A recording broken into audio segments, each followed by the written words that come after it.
in that place, ನಾನು ನೀವು ಆ ಒಂದು ಸ್ಥಾನದಲ್ಲಿ ಇದ್ದಿದ್ರೆ one thing would have amen come into our mind. ಒಂದು ನಮ್ಮ ಮನಸ್ಸಿನಲ್ಲಿ நான் ஏதோ பண்ணிருக்கிறேன், அதற்காக தான் இப்படி எனக்கு கர்த்தர் ஆசீர்வதிக்கல. ನಾನು ಏನೋ ತಪ್ಪು ಮಾಡಿದ್ದೇನೆ, ಅದಕ್ಕೆ ದೇವರು ನನ್ನನ್ನು ಆಶೀರ್ವದಿಸಿಲ್ಲ. Yes, it is good for us to recheck our lives. ನಮ್ಮ ಜೀವಿತಗಳನ್ನು ಪರಿಶೋಧಿಸಿ ನೋಡೋದು ಒಳ್ಳೆಯದೇ. It is good for us to rededicate our lives. ನಮ್ಮ ಜೀವಿತವನ್ನು ಮತ್ತೆ ನಾವು ಸಮರ್ಪಿಸುವುದು ತುಂಬಾ ಒಳ್ಳೆಯದೇ. It is good for us to break our generational curses. ನಮ್ಮ ಒಂದು ಪಾರಂಪರ್ಯವಾಗಿ ಬರುವಂತ ಶಾಪಗಳನ್ನು ಮುರಿಯುವುದು ಒಳ್ಳೆಯದೇ. It is good for us to repent and turn back to God. ದೇವರ ಸನ್ನಿಧಾನದಲ್ಲಿ ಪಶ್ಚಾತ್ತಾಪದೊಂದಿಗೆ ದೇವರ ಕಡೆ ತಿರುಗಿಕೊಳ್ಳುವುದು ಒಳ್ಳೆಯದು. Hallelujah, hallelujah, hallelujah, hallelujah. Are you getting my point? ನಾನು ಹೇಳೋದು ನಿಮಗೆ ಅರ್ಥವಾಗ್ತಾ ಇದೆಯಾ? But ಆದ್ರೆ amen many times ಅನೇಕ ಬಾರಿ we live in a guilty way.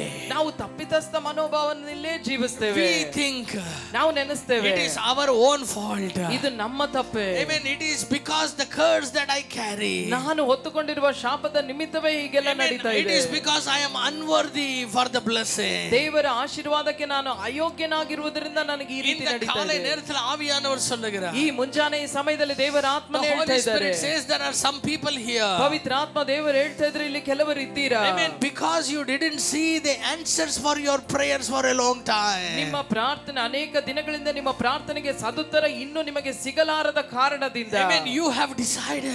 ನೀವು ಈ ರೀತಿ ತೀರ್ಮಾನ ತೆಗೆದುಕೊಂಡಿದ್ದೀರಾ. Amen. You have come to a point saying that I am unworthy for that blessing. ಈ ರೀತಿಯಾಗಿ ನೀವು ನೆನೆಸ್ತಾ ಇದ್ದೀರಾ, ಆ ಒಂದು ಆಶೀರ್ವಾದಕ್ಕೆ ನಾನು ಅಯೋಗ್ಯನೆಂಬುದಾಗಿ. Amen. Hallelujah. Hallelujah. God answered every prayers of mine. ದೇವರು ನನ್ನ ಎಲ್ಲಾ ಪ್ರಾರ್ಥನೆಗೆ ಸದುತ್ತರ ಕೊಟ್ಟಿದ್ದಾರೆ. Whatever I prayed for others, ಇನ್ನೊಬ್ಬರಿಗಾಗಿ ನಾನು ಏನೆಲ್ಲಾ ಪ್ರಾರ್ಥಿಸಿದೆನೋ God did that. ದೇವರು ಅದನ್ನು ನೆರವೇರಿಸಿದ್ದಾರೆ. Even in my life, ನನ್ನ ಜೀವಿತದಲ್ಲೂ if I am alive today, ನಾನು ಈ ದಿನ ಬದುಕಿರುವುದಾದರೆ it is only because of His pure grace. ಆತನ ಶುದ್ಧ ಕೃಪೆಯಿಂದಲೇ ನಾನು ಬದುಕಿದ್ದೇನೆ. But ಆದರೆ amen, this one prayer, ಈ ಒಂದು ಪ್ರಾರ್ಥನೆ, this one problem, ಈ ಒಂದು ಸಮಸ್ಯೆ, amen, it is unsolved till now because I am unworthy for that blessing. ಇಲ್ಲಿವರೆಗೂ ಅದಕ್ಕೆ ನಾ ಪರಿಹಾರವನ್ನು ನೋಡಿಲ್ಲ. ಯಾಕೆಂದ್ರೆ ಆ ಒಂದು ಆಶೀರ್ವಾದಕ್ಕೆ ನಾ ಯೋಗ್ಯನೇ ಅಲ್ಲ. ಅದಕ್ಕೆ ಯೋಗ್ಯಮಾನವನೇ ಅಲ್ಲ. ನಾನು ಅದಕ್ಕೆ ಯೋಗ್ಯವಾದವನೇ ಅಲ್ಲ. Because I am unworthy. I am a sinner. I am guilty of my sins.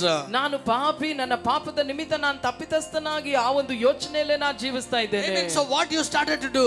ನೀವು ಏನ್ ಮಾಡ್ಲಿಕ್ಕೆ You ಆರಂಭಿಸಿದ್ರಿ? stopped praying for that. ನೀವು ಅದಕ್ಕಾಗಿ ಪ್ರಾರ್ಥನೆ ಮಾಡೋದನ್ನೇ ನಿಲ್ಲಿಸ್ಬಿಟ್ರಿ. Because you waited for a very long time and nothing happened. ನೀವು ಅನೇಕ ದಿನಗಳಿಂದ ಅನೇಕ ಕಾಲಗಳಿಂದ ಕಾದು ಕಾದು ಏನು ನಡೆಯಲಿಲ್ಲ ಅನ್ನುವುದಕ್ಕಾಗಿ What you started to do?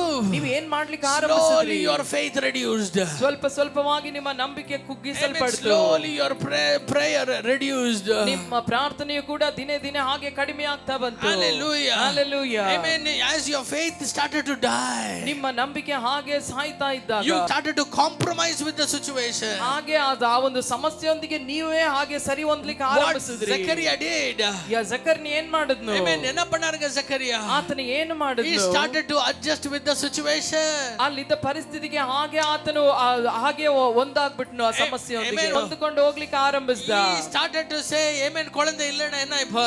ಆತನು ಮಗು ಇಲ್ದೇ ಇದ್ರೆ ಏನೀಗ? என்ன இப்போ அது இல்லைன்னா என்ன இது? ಮಗು ಇಲ್ದೇ ಹೋದ್ರೆ ಏನೀಗ? ஆண்டவருக்கு ஸ்தோத்திரம். ದೇವರಿಗೆ ಸ್ತೋತ್ರ. Amen. I tell you something. ನಾನು ಒಂದ ನಿಮಗೆ I ಹೇಳ್ತೇನೆ. am speaking about someone's problem here. ಇಲ್ಲಿ ಯಾರೋ ಒಬ್ಬರ ಸಮಸ್ಯೆ ಕುರಿತಾಗಿ ನಾನು ಮಾತನಾಡ್ತಿದ್ದೇನೆ. That prayer which you prayed for, ನೀವು ಪ್ರಾರ್ಥನೆ ಮಾಡ್ತಾ ಇದ್ದಂತ ಆ ಒಂದು ಪ್ರಾರ್ಥನೆ, that was inspired by God Himself. ಅದು ದೇವರಿಂದಲೇ ನಿಮ್ಮಲ್ಲಿ ಪ್ರಾರ್ಥನೆ ಮಾಡುವಂತೆ ಪ್ರೇರೇಪಿಸಲ್ಪಟ್ಟಂತದ್ದು. ಎவ்வளவு பேர் ಆಮೆನ್ சொல்றீங்க? ಎಷ್ಟು ಜನ ಆಮೆನ್ ಅಂತೀರಾ? Amen. He is not an unpartial God. ದೇವರು ಪಕ್ಷಪಾತವಿಲ್ಲದ ದೇವರು. Amen. ಮತ್ತೊಬ್ಬರಿಗೆ ಸಿಕ್ಕಿದ್ದಲ್ಲ ದೇವರೇ ನನಗೂ ಕೊಡು ಅಂತ ನೀವು ಕೇಳಿದಾಗ ದೇವರು ನಿಮ್ಗೆ ಕೊಡ್ಲಿಲ್ಲ ಅನ್ಸ್ತಾ ಇದೆಯಾ?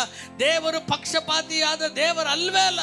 ಆಮೆನ್. ಇನ್ನೊಬ್ಬರಿಗೆ ಕೊಟ್ಟು ನಿಮಗೆ ಕೊಡದೇ ಇರ್ಲಿಕ್ಕೆ ದೇವರು ಪಕ್ಷಪಾತಿ ಇಲ್ಲದ ದೇವರು. He is the same God who blessed Hannah. ಹನ್ನಳನ್ನು ಆಶೀರ್ವದಿಸಿದ ಅದೇ ದೇವರು. Amen. Hannah and Elkanah were satisfied without a child. ಮಕ್ಕಳಿಲ್ಲದೆಯೂ ಕೂಡ ಎಲ್ಕಾನನು ಹನ್ನಳು ಹಾಗೆ ಅವರು ತೃಪ್ತರಾಗಿಯೇ But ಇದ್ದರು. God never was, amen, God was never satisfied with what Hannah was suffering with. ಆದ್ರೆ ಹನ್ನಳು ಅನುಭವಿಸುತ್ತಿದ್ದ ಆ ವೇದನೆಯಲ್ಲಿ ದೇವರಿಗೆ ಸ್ವಲ್ಪವೂ ಕೂಡ ತೃಪ್ತಿ ಇರಲಿಲ್ಲ. What God did, ದೇವರು ಮಾಡಿದ್ದೇನು? amen, God came down and did a miracle. ದೇವರು ಇಳಿದು ಬಂದು ಅದ್ಭುತವನ್ನು ಮಾಡಿದನು. ಆಮೆನ್ சொல்றீங்க? ಎಷ್ಟು ಜನ ಆಮೆನ್ ಅಂತೀರಾ? God not only gave an ordinary child to Hannah, God gave a prophet to the Israel.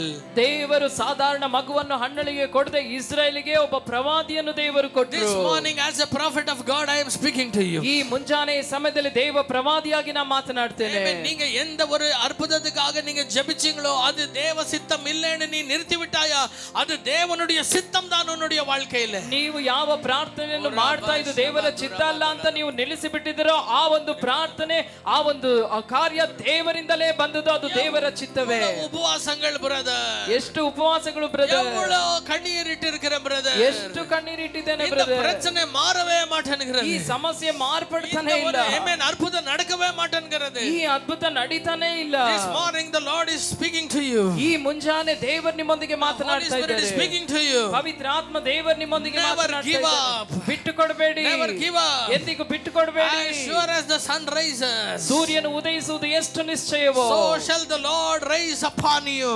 ಅಷ್ಟು ನಿಶ್ಚಯವಾಗಿ ದೇವರು ನಿಮ್ಮಲ್ಲಿ ಉದಯಿಸುವಾತನಾಗಿದ್ದಾನೆ. Rise upon you. ಆತ ನಿಮ್ಮ ಮೇಲೆ ಉದಯಿಸುವಾತನಾಗಿದ್ದಾನೆ. He will raise those things that are dead in your life. ನಿಮ್ಮ ಜೀವಿತದಲ್ಲಿ ಯಾವುದು ಸತ್ತು ಹೋಗಿದೆ ಅನ್ನುವಂತ ಕಾರ್ಯಗಳನ್ನು ಆತನು ಜೀವಂತವಾಗಿ ಎಬ್ಬಿಸಲಿಕ್ಕಿದ್ದಾನೆ.